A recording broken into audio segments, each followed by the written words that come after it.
To talk about peace. A lot of people are wanting peace in the world right now, peace in Israel, between Israel and Gaza. A lot of people are calling for a ceasefire. A lot of people are wanting solutions for a very terrible and difficult situation. So I want to say, first of all, that I think the world is in a lot of trouble. We're in big trouble because what we're witnessing here is a lot bigger than just Israel versus Gaza. We're witnessing a worldwide clash of civilizations, clash between Western culture and fundamentalist religious culture or mentality. And what a lot of people don't understand is that until we can bridge these gaps in mentalities, we're not going to have peace. In fact, until we can bridge gaps in ideologies and mentalities all over the world within your own society, right? Between you and your friends, you and your family, we're never going to be able to achieve peace. Because peace is something, we think that peace is signing a treaty or maybe making some concessions over land. But in Israel, this has never succeeded. There have been countless attempts at peace between Israel and the Palestinians that Israel offered. Israel offered peace many times, and it was willing to make concessions, even very big ones, that entailed a lot of even giving up territory that would endanger Israel and that would put it in a less favorable strategic situation security-wise. But still, Israel was willing to make these concessions for peace. We were willing to sign these papers for peace. And yet that never worked. These treaties were never accepted by the Arabs. Why? So what we need to understand is that there is a mentality here. There is a culture here that is very different from our own Western mentality. Whereas our Western mentality is all about living our lives fully and happily and fulfilling our dreams and becoming all that we can be. And each one of us wants to be someone and to influence the world positively and to raise a family, to help our children do the same. The other cultures that we're facing that are now uprising in our world have very different goals. They have more religious goals that do not at all are not in harmony with our Western goals. And so when we try to force our Western mentalities on other nations, that's condescending, because we think that we understand and that maybe even we know better. And number two, it never works. So if you went on a rally calling out for peace in the Middle East, then you should know that this is nowhere in sight. There are two possible solutions. The worst solution would be that if these rallies and the Palestinians had their way, there would be no Israel. Okay, that's one quote unquote solution, even though it's a terrible thing. That would mean the genocide of the Jewish people, the destruction of the state of Israel. And yet it seems that a lot of people are calling for that, right? From the river to the sea. So that would end, so to speak, the problem in the Middle East, where Jews would no longer be like a thorn in the side of the Arabs, and they would finally get rid of this Jewish state that they've been trying to get rid of since its establishment. And yet the problem itself, it wouldn't go away, because all over the world we're seeing the same clash between the Islamist fundamentalist mentality in the Western societies. In Europe, in Northern Europe, in the United States, we're going to be seeing this more and more everywhere. And so the second solution, which is I think what we all need, because I don't think any of you want to be living alongside a mentality that sprouts terrorism, that sprouts religious fundamentalism, and a strong desire to force religion upon secular people, because oftentimes that's what happens. Religious fundamentalists, they believe that all people need to be Muslim, or that all people need to be of their religion. And if you are a Westerner calling out for peace, I'm pretty sure that's not what you want, right? You want every person to have a chance at peace, to live at peace. I see Steve is commenting here. All Jews need to be armed. Never again is now.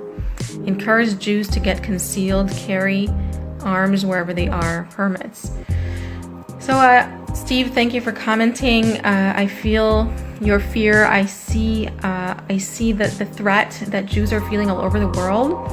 And you see, this is just the reality right now. The reality right now is that Jews are scared and they're feeling that never again is happening all over again. That again, Jews are threatened, are being threatened physically by, the genocidal Hamas, and then the world is standing by and cheering that on, cheering the death of Jews, so to speak. And it's terrible. It's a terrible feeling. Like, you can really feel what it was like to be alive during the Holocaust when the world stood by and did nothing. It's that same kind of feeling all over again, no matter how much you try to explain it and say Zionism is not Judaism and anti-Zionism is not anti-Semitism, but the experience of being Jewish right now, and so many Jews in America and all over the world are saying it, is an experience of people not caring about Jewish lives at all.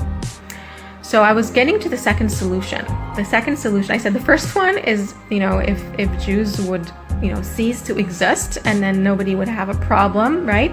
But that wouldn't really solve the problem, because you would still have the clash of civilizations, the clash of mentalities all over the world. And Europe is having a very big problem with the Muslim fundamentalist society that is living in Europe. And America is having that problem, and will have more and more of that problem. And this also relates very much to the Jews, and why the solution is not on the level that we think it is. Because Jews actually within them, unknowingly, hold a method to connect people above their differences. This is a method that Jews hold and have been holding within them for millennia, even though most of them are not aware of it, that the world needs right now in order to solve its problems. It's not about Israel and Hamas. It's about all of us learning how to create peace on earth. Because like I said before, peace is not signing a piece of paper. Peace is an actual ability of different people from different ideologies and different levels of consciousness and different cultures to be able to live together as one in closeness and sharing one land, one place together without wanting to destroy each other. And so if you look at American society or you look at Israeli society, very much so until the 7th of October, great divides between right and left, and like a real inability of right and left to even coexist almost. We almost had a civil war here in Israel, and I know America has a very big political divide. So we need solutions for these divides. We need to learn how to create peace on earth above our differences, above our different opinions, above our egos, basically. And that is the solution that the Jewish people hold deep within them. And that is also why the world is constantly blaming the Jews. This is why whenever Israel is involved, whenever Jews are involved in anything, the whole world is suddenly awake and complaining about it and shouting about it, right? Because when Palestinians were murdered in Syria or in Lebanon or wherever, nobody cared about that. Nobody cares about any of the wars that Muslims have between each other and how many people, like so many more people, are harmed by those, and so many other terrible things happening around the world. But where Israel is involved, this is where people begin to be mad and aggressive and to have like opinions, because Israel carries that solution, and subconsciously people feel that. People are activated by anything that has to do with the Jews and Israel, because they actually hold the solution. So there's even research that I read about how when people are reminded of the truth of our bodies being not like infinite, right? We live in a body that is, what's the word? It dies, right? The truth of death, right? When people are mortality, right? It's called mortality salience. So when people are reminded of that, this research showed, they immediately feel that Israel is to blame. And they were given options, like they could blame any other country, even Russia or China or all these totalitarian regimes, after they were reminded of, the truth of our mortality. And then they always would blame Israel, and Israel would loom large in their minds. And this is so interesting. They weren't aware of the connection between, these stages of the research, as research is often done, but it showed that subconsciously people were blaming Israel when they were experiencing a negative experience, a fear. So why is that, right? Why do people blame Jews in Israel for anything negative they experience? And again, it comes back to how Jews hold the key. Jews hold the key to connection in our world, to peace in our world. And because they're not using that method and they're not enabling that method to create the solutions, people hate Jews and blame Jews. So to summarize, we're never going to have peace on the same level of thinking that is creating all the wars. We're not going to have peace on the egoistic level, right? Between our egos, where one side thinks they're right, the other side says, no, we're the one who are right, you have to side with us. And then there's just this war of opinions, war of egos. It's only going to come from us learning how to connect above our egos, learning how to unite, learning how to take responsibility for ourselves, correcting our own egos, and then being the change we want to see in the world, being the light unto others. And yes, Jews carry the method. Yes, Jews have to do this first and have a responsibility, but really this method belongs to all of us. This is the method that was discovered by Abraham a few thousand years ago, who's really the father of all religions. And it's a method that is intended for our times. And it's intended to help us all rise to the higher level of consciousness that wants to enter our world, which is a consciousness of unity, where all people can feel as one big family. And so it's no coincidence that our world has become more and more global, more and more interconnected, and yet we're seeing more of the oppositeness of our nature. We're not interconnected on the inside. We are hating each other on the inside. Left wing, right wing, religious, secular, we have so many divides. The racial divide, right, in America, all these divides, they need to be healed. And if you want to see peace anywhere in the world, we need the method of how to heal it. We need to learn how to rise to a higher level of consciousness where we can see the other as part of us. And as long as we're not doing that, we're not going to find peace. We're not going to find peace externally. We're not going to find peace internally within us. We're not going to find the true happiness, the true fulfillment of our souls, of who we're meant to become. All the depression in our world, all the anxiety, it's all part of this search for a higher solution, for our higher level of consciousness, where the light and the goodness and the love can really reside within our soul, within our hearts. So yes, a lot depends on Israel. A lot depends on the Jewish people.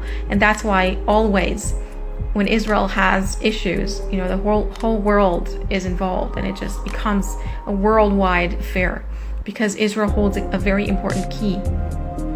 So what we want to be shouting at any of these rallies, instead of, stand with this side or that side, we want to be calling out for unity, for Israeli unity, for Jewish unity, and for world unity.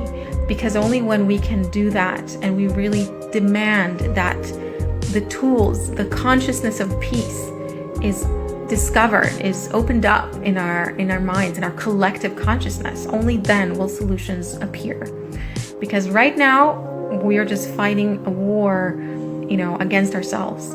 We need to awaken. We need to understand what the solution is. We need to demand it of the Jewish people to unite and to understand what they carry.